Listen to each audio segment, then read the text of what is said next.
Hi friends, welcome to కొత్తగా చందమామ కథలు.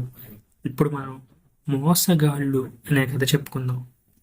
పూర్వం ఒక దేశంలో ఇద్దరు మోసగాళ్ళు ఉండేవారు. వాళ్ళిద్దరూ సాధువుల్లాగా వేషాలు వేసుకొని ఊరూరు తిరుగుతూ భూత వైద్యాలు చేస్తామని, తాయెత్తులు కడతామని చెప్పి జనాల్ని మోసగించి డబ్బు సంపాదించి తమ గుట్టు బయటపడే లోపుగా ఇంకొక గ్రామానికి వెళ్ళిపోతూ ఉండేవారు.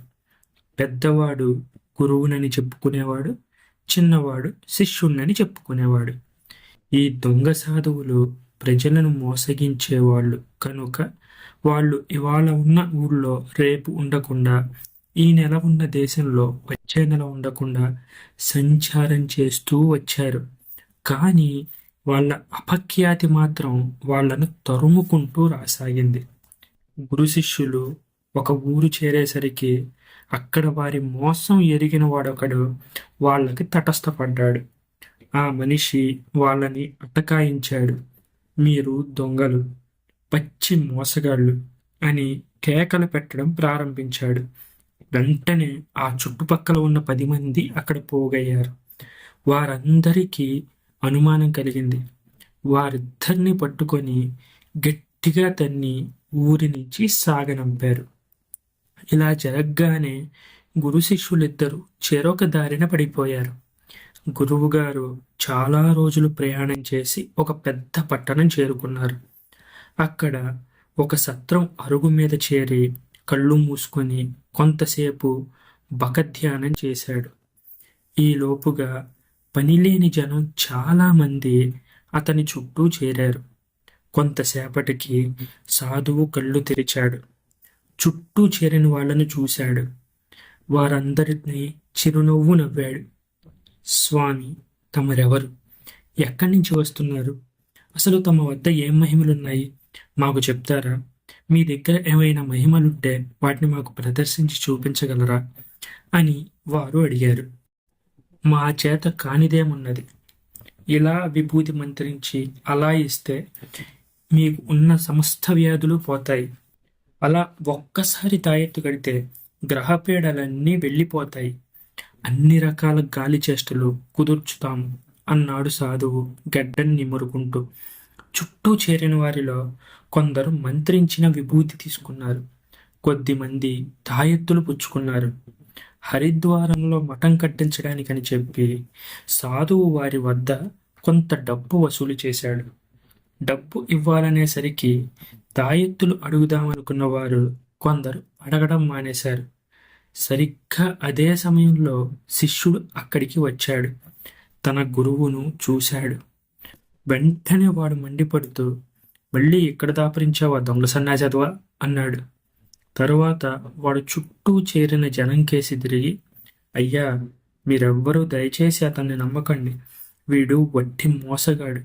నిన్న మొన్నటిదాకా నేను ఈ మనిషికి శిష్యుడిగా ఉన్నాను. ఇతను చేసే పాపంలో పాలు పంచుకున్నాను. ఇప్పుడు నాకు బుద్ధి వచ్చింది. ఈ మనిషి వల్ల మీరు ఇంకా ఏమాత్రం మోసపోకండి. అతని దగ్గర ఎటువంటి మహిమలు లేవు అని కేకలు పెట్టాడు. ఈ మాటలను కొందరు నమ్మి ఆశ్చర్యంతో ముక్కు మీద వేలు వేసుకొని, ఇంకా నయం, ఎంత మోసం, ఎంత మోసం అన్నారు. గురువు వద్ద అది వరకే తాయెత్తులు విభూది కొనుక్కున్న వాళ్ళు మట్టుకు ఆయన కేసి తిరిగి, ఎవరో దుర్మార్గుడు వచ్చి తమని అంత మాట అంటంటే మీరు చూస్తూ ఊరుకుంటారే స్వామి, అనుమతి ఇవ్వండి, వాణ్ణి గట్టిగా కుమ్మేస్తాం అన్నారు. వెంటనే గురువు ఒక్క నిమిషం ఆగి గడ్డం నిమురుకుంటూ ఇలా చెప్పాడు. అజ్ఞాని, వాడి పాపం వాడికే తగులుతుంది. వాడి మీద మీరు చెయ్యి చేసుకోకండి అని అన్నాడు. ఈ మాటతో శిష్యుడు మరింత రెచ్చిపోయాడు.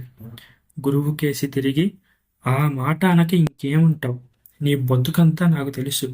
ఎవరైనా నా మీద చెయ్యి వేశారంటే నీ గుడ్డంతా బయట పెట్టేస్తాను అని మళ్ళీ బిగ్గరగా అరిచాడు.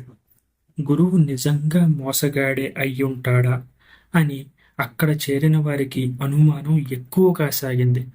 కానీ ఇంతలోనే గురువు లేచి నిలబడి, ఓరి, నీవు మితిమీరిపోతున్నావు. ఈ అమాయకులు నీ మాటలు నమ్ముతారని నువ్వు అనుకుంటున్నావు, కానీ నిజం పలికేవాడు, నిన్ను మించినవాడు భగవంతుడున్నాడురా మూర్ఖుడా.